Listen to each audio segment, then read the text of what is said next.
Yo, Tony B. Second day at the storage cleanse. You know one thing that was pointed out to me? Oakland is completely cut its art budget.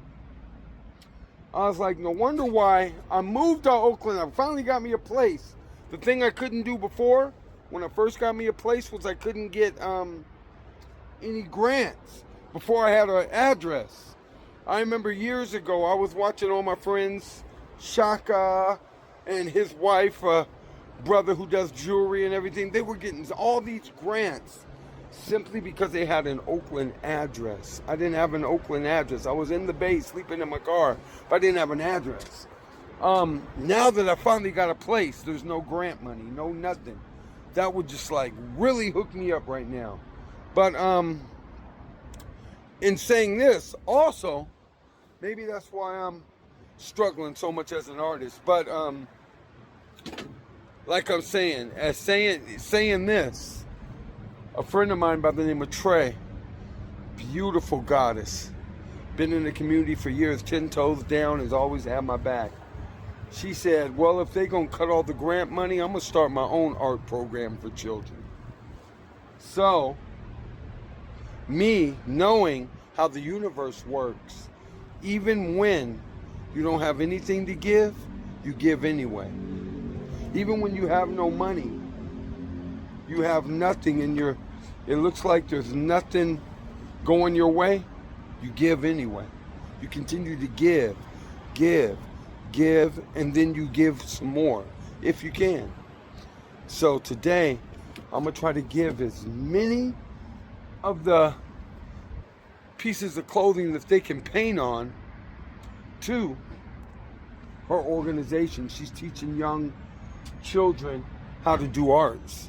And you know, something I should have did years ago, but I was trying to hoard it to myself, thinking somebody might steal my style or something.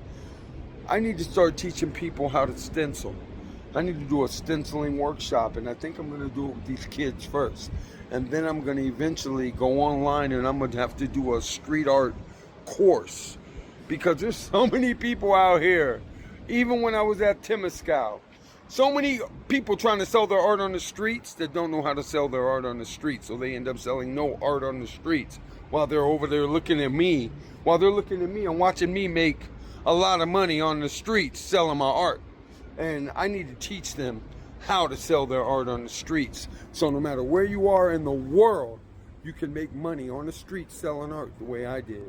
Yeah, I need to work on this course just for y'all, because that I'm an expert at. Anyway, I just wanted to tap in early this morning. Like I said, hit me up, come through if you want to take some stuff off my hands, or if you have an organization, a women's organization for battered women or homeless women, or you have a men's organization for homeless young brothers and stuff. I have so much stuff to give, so much to give, but I also need some money. So if you can give me anything, that would be helpful. You know, send me, cash out me $100. I'll let you come through and grab as much stuff as you want. If not, just hit me up and we'll work it out. Tony B, live and direct from Oakland, straight out of Oakland. I'm going hard in the paint. I love y'all. Hit me on my Cash App and Zelle. Namaste. Ashe. Peace.